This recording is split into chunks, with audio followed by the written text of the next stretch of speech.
नमस्कार, स्वागत है आपका न्यूज बुलेटिन में और मैं हूं आपके साथ सपना पांडे। बुलेटिन की शुरुआत से पहले एक नजर इस वक्त की हेडलाइंस पर। दलजीत दोसांझ और परिणीति चोपड़ा की फिल्म अमर सिंह चमकीला को मिला आईफा में बेस्ट फिल्म का अवार्ड। उपराष्ट्रपति जगदीप धनखड़ एम्स में भर्ती, सीने में दर्द की शिकायत। न्यूयॉर्क के जंगल में आग लगने के बाद लोगों को निकालने के लिए कहा गया। कैलिफोर्निया में बीएपीएस हिंदू मंदिर में तोड़फोड़।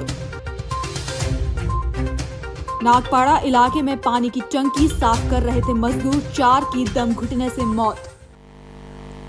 खबर बिहार से है, जहां दरभंगा जिले के उत्तर मनमा रेलवे ट्रैक पर अज्ञात अपराधियों ने 2 लोगों की हत्या कर शव रेलवे ट्रैक पर फेंक दिए थे।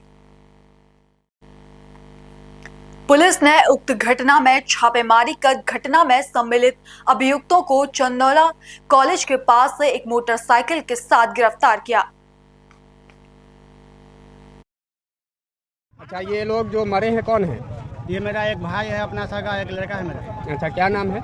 एक का नाम है मोहम्मद चांद नदाफ, एक का नाम है मोहम्मद इब्राहिम नदाफ। ये दोनों की हत्या हुई है या क्या? हत्या हुई है, ये हत्या है। ये क्या लगता है कैसे कौन हत्या कर दिया? आप कौन हत्या कर दिया सर? हम तो साथ में थे नहीं, अगर हम देखते तो नहीं बताते। शक है?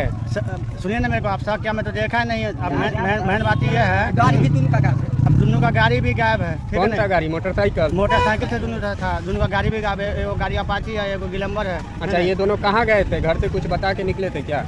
ये घर से कुछ बता के नहीं, मतलब निकले थे, इसीलिए कहे थे कि बस आ रहे हैं यहीं पर, ठीक है नहीं। अच्छा। उसके बाद से अचानक गायब हो गया, कोई किडनैप कर लिया या उठा के ले गया। कब निकले थे घर? फिर कर ले रात को 9 बजे। आपका घर कहाँ पे है? मेरा घर पड़ता गंगटी जाले थाना क्षेत्र में? नहीं, ये आपको कुपी थाना पड़ता है मेरा। टुपरी थाना में। मेरा और इधर ही लोग कहाँ आए होंगे कुछ? अरे नहीं, तो मतलब कि ये लाश को देखिए ना, पूरा घेंट को काट दिया हुआ है। मेरे भाई का जो है पूरा घेंट काट दिया हुआ है। अच्छा। मेरे लड़के को यहाँ जो है ना चाकू लगा हुआ है, तो उससे आपको मालूम पड़ जाएगा ना कि मतलब ये क्या है। और मोटरसाइकिल का पता नहीं? जी, मोटरसाइकिल, मोबाइल पैसा सब छीन छान लिया है। मार के जो है ना, वो मतलब दूरी से लाश फेंक दिया है कि ताकि लग में नहीं रहे, ना कि मेरे पर डॉट करे कि वो मार दिया है कि वो मार दिया। अच्छा, एक चीज़ बताइए, आपके जो भाई थे और जो भतीजा, वो क्या करते थे? देखिए, मेरा भाई जो है ना अभी आगे किया था, ये तो बेंगलोर में रहता है, ठीक है ना, बेंगलोर की कंपनी में रहता है। अच्छा। ये 10 दिन के छुट्टी के लिए आया था। ये जमीन जो सम्मेलन में जो है ना, चारों भाई के मतलब एक ही के वाला पे जो है ना, तो ये लोग आया था कि भाई हम लोग का जमीन जो है ना अलग अलग कर दीजिए, मतलब हम लोग को अपने नाम पे। जमीन तो नाम से है ही है, लेकिन ये लोग चाहता था क्या कि मेरा केवाला एकदम ईजी हो, मतलब अकेला।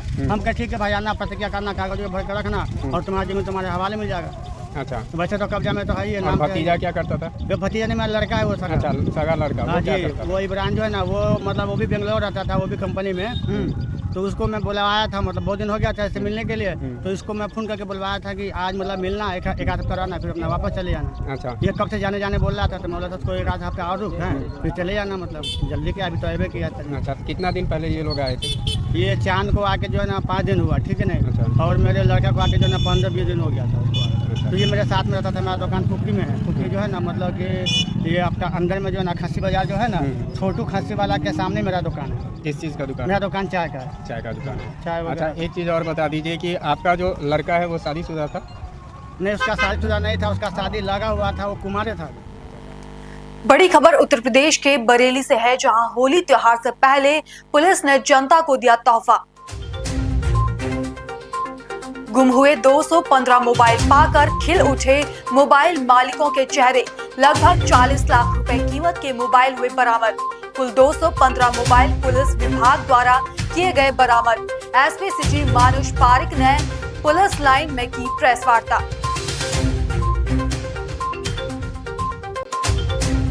श्रीमान वरिष्ठ पुलिस अधीक्षक जनपद बरेली द्वारा जितने खोए हुए, गुम हुए मोबाइल फ़ोन्स हैं, उनको ढूंढने के लिए एक ये अभियान जारी किया गया, जिसके तहत आज टोटल 215 मोबाइल फ़ोन्स जिन के गुम हो गए थे और उनकी तहरीर प्राप्त हुई थी थानों पर, ऐसे मोबाइल्स 215 जिन लोगों के थे उनको ये वापस वितरित किए जा रहे हैं। और 215 मोबाइल्स की जो कीमत है लगभग 40 लाख की है। और इस पूरे अभियान में ज़िले की जो सर्विलेंस टीम है और CEIR पोर्टल के माध्यम से इसके अंदर ये कार्रवाई की गई है और ये जितने मोबाइल फ़ोन्स हैं आज उनका वितरण किया जा रहा है। सर होली से पहले आपने बड़ी सौगात दे दी जितने लोगों को, जो मासूम जो लोग थे वो परेशान थे। आज लगभग 40 लाख कीमत की जिस तरह से जो आपने सौगात दी, क्या कहना चाहिए इसके? यही कहना चाहेंगे कि जो भी हमारी टीम है इसके अंदर लगी हुई थी, थाने के भी इसमें लगे हुए थे, और जो सर्विलांस प्रभारी हैं, सर्विलांस की पूरी टीम है, इन्होंने लग के और काफ़ी बड़ी संख्या में ये जो मोबाइल फ़ोन्स हैं इनको बरामद किया गया और इन फ़ोन्स को आज वितरण किया जा रहा है। बहुत बहुत धन्यवाद।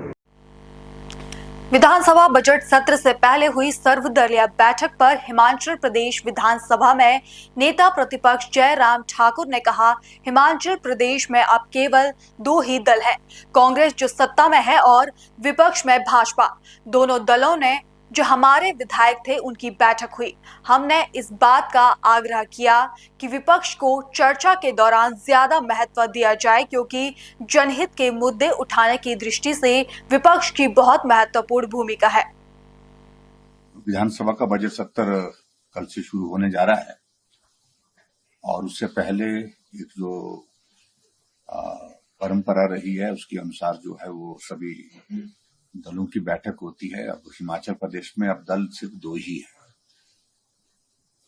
कांग्रेस जो सत्ता में है और विपक्षी दल भारतीय जनता पार्टी है। तो दोनों दलों के जो हमारे जो बैठक होनी थी वो बैठक हो चुकी है। सत्र महत्वपूर्ण है और हमने इस बात के लिए जरूर गुंजाइश निकालने के लिए आग्रह किया है कि चर्चा के लिए हमको खासतौर से विपक्ष को उसमें ज्यादा अहमियत दिया जाए, महत्व दिया जाए, क्योंकि जनहित के जितने भी मुद्दे उठाने की अगर बात में हम जाते हैं तो विपक्ष की उसमें बहुत महत्वपूर्ण भूमिका है। और उसके साथ में हमने कुछ और भी सुझाव सेशन के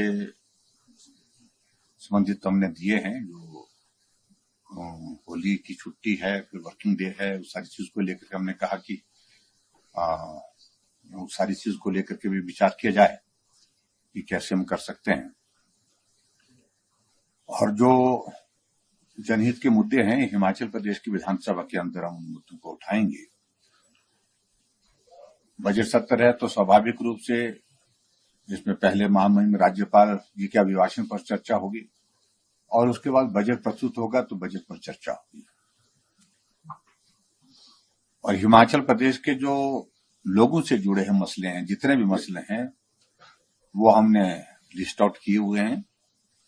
एक जनप्रतिनिधि होने के नाते हमारे विपक्ष के विधायक अपने अपने क्षेत्र के प्रश्न भी उठाएंगे। प्रश्न उठाने के साथ साथ में वो जनहित के मुद्दे हैं, चाहे वो कानून व्यवस्था का विषय है, चाहे वो नशे का बढ़ता हुआ प्रचलन है, चाहे प्रदेश की वो आर्थिक स्थिति है, चाहे हिमाचल प्रदेश में जो विकास के कार्य को और गति देने के लिए जहां सभी विधायकों की ओर से आग्रह होगा, उन तमाम मुद्दों को लेकर के विधानसभा के अंदर चर्चा करेंगे।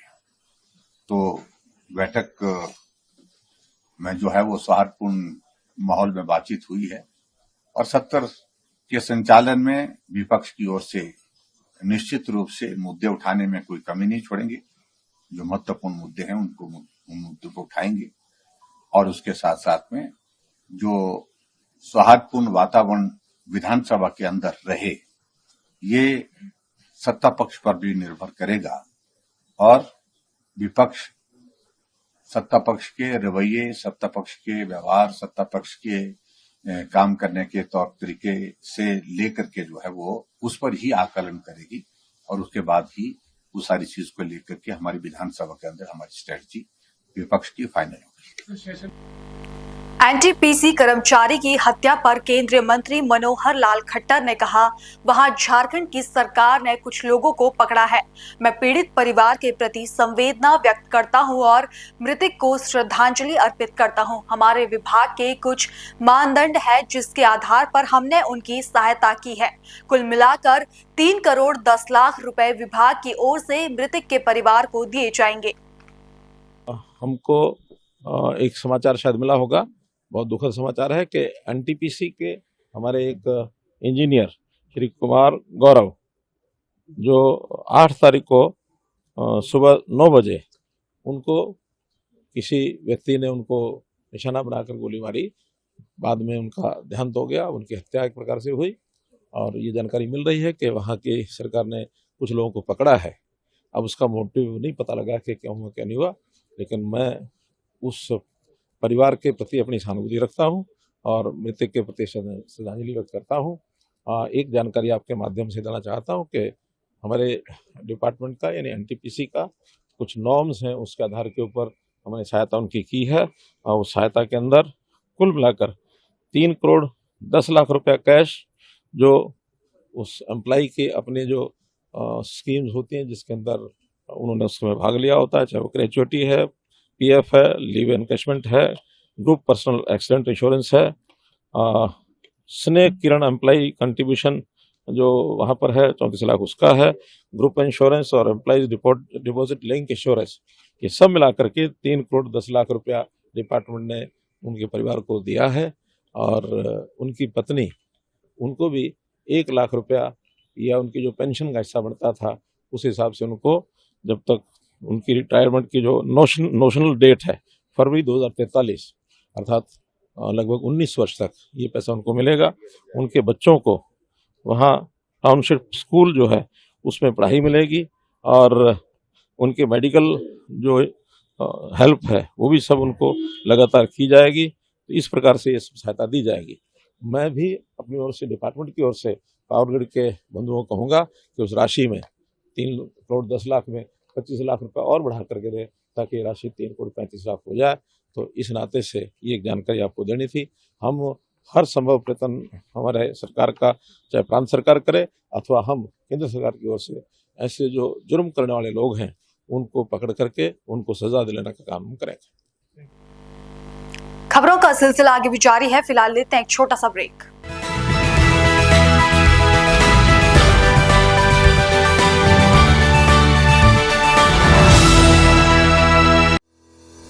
रोजगार डेवलपर्स, अ यूनिट ऑफ रोजगार डेवलपर्स एंड प्राइवेट लिमिटेड। घर वहीं जहां हो आपका भरोसा। पिछले 15 सालों से आपके सपनों का घर हमारी प्रतिबद्धता। रोजगार डेवलपर्स का पता है शिमला बाईपास रोड, गणेशपुर, देहरादून। रोजगार डेवलपर्स से संपर्क करने के लिए अभी डायल कीजिए 9897054026 पर या 8433207910 पर।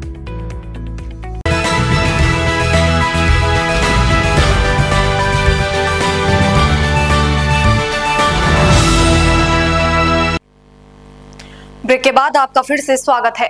खबर उत्तर प्रदेश से है, जहां मुख्यमंत्री योगी आदित्यनाथ ने अपने मेरठ दौरे पर कहा, मेरठ उत्तर प्रदेश का एक प्रमुख महानगर है और प्रधानमंत्री के मार्गदर्शन और नेतृत्व में मेरठ ने देश की बेहतरीन कनेक्टिविटी को पिछले 10 वर्षों से प्राप्त किया है। देश की पहली रैपिड रेल दिल्ली मेरठ के बीच प्रारंभ हो चुकी है। मेरठ से लखनऊ और प्रयागराज के लिए गंगा एक्सप्रेसवे का निर्माण अपने अंतिम चरण में चल रहा है। मेरठ का दौरा करने का अवसर प्राप्त हुआ। मेरठ उत्तर प्रदेश का एक प्रमुख महानगर है और आदरणीय प्रधानमंत्री जी के मार्गदर्शन में, उनके यशस्वी लीडरशिप में मेरठ ने देश की बेहतरीन कनेक्टिविटी को पिछले 10 वर्षों में प्राप्त किया है। देश की पहली रैपिड रेल दिल्ली मेरठ के बीच प्रारंभ हो चुकी है। 12 लेन का एक्सप्रेसवे की बेहतरीन कनेक्टिविटी मेरठ के लिए पहले ही प्रारंभ हो चुकी है। मेरठ से लखनऊ और प्रयागराज के लिए गंगा एक्सप्रेसवे का निर्माण अंतिम चरणों में चल रहा है और इस बार बजट में हम लोगों ने मेरठ से हरिद्वार के बीच गंगा एक्सप्रेसवे को एक्सटेंड करने का भी निर्णय लिया है। प्रदेश का पहला स्पोर्ट्स यूनिवर्सिटी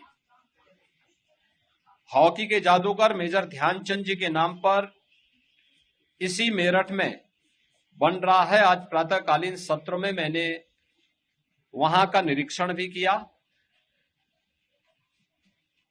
मेरठ में बनने वाला ये स्पोर्ट्स यूनिवर्सिटी खेलकूद की गतिविधियों की दृष्टि से मेरठ को, पश्चिमी उत्तर प्रदेश को और उत्तर प्रदेश को आगे बढ़ाने में एक बड़ी भूमिका का निर्वहन करने वाला है। और इस दृष्टि से हम लोगों ने आज वहां पर विश्वविद्यालय के साथ जो बैठक की है, इसके बारे में मैंने उनसे कहा कि इस सत्र में यही वर्ष इस एक नए सत्र को प्रारंभ करने का स्पोर्ट्स यूनिवर्सिटी का होना चाहिए और इस कार्यक्रम को हम लोग इस सत्र में प्रारंभ कर सके। प्रारंभिक सत्र यहाँ पर हम लोग सरदार वल्लभ भाई पटेल के इसमें स्पोर्ट्स यूनिवर्सिटी का प्रारंभ करेंगे और नवंबर 25 तक उस यूनिवर्सिटी के कैंपस के बनने की संभावना है, तो उस पूरे कैंपस पर उसे शिफ्ट किया जाएगा। यहां पर मेरठ के अंदर बहुत सारे अन्य नए कार्यक्रमों को हम लोगों ने आगे बढ़ाया है। खासतौर पर अभी हाल ही में महाकुंभ प्रयागराज की सफलतापूर्वक संपन्न होने के उपरांत महाकुंभ के पूर्व में हम लोगों ने प्रयागराज सिटी के अंदर इंफ्रास्ट्रक्चर के लिए बहुत सारे कार्यक्रमों को लागू किया। वहां की सड़कों के चौड़ीकरण के कार्यक्रम को, वहां पे नए फ्लाईओवर बनाने के कार्यक्रम, अंडरपास बनाने के कार्यक्रम संपन्न हुए, बेहतरीन ड्रेनेज सिस्टम को वहां आगे बढ़ाने का कार्य हुआ। और इस बार हम लोगों ने मेरठ को कहा है कि मेरठ उस प्रकार की एक बेहतरीन प्लानिंग करे। इनर रिंग रोड की समस्या हो, यहां के अन्य ट्रैफिक जाम की समस्या हो, वेंडिंग जोन बना करके स्ट्रीट वेंडर को व्यवस्थित पुनर्वास करने की हो, या सिटी के सीवर, ड्रेनेज और सॉलिड वेस्ट मैनेजमेंट की समस्या का समाधान, इन सभी के लिए हम लोगों ने यहां पर आज जनप्रतिनिधियों के प्रस्ताव पर मैंने लोकल प्रशासन से कहा है कि सभी संबंधित विभागों के साथ मिलकर के इसका प्रस्ताव तत्काल शासन को उपलब्ध करवाएं, जिससे इस पर आगे कार्रवाई की जा सके।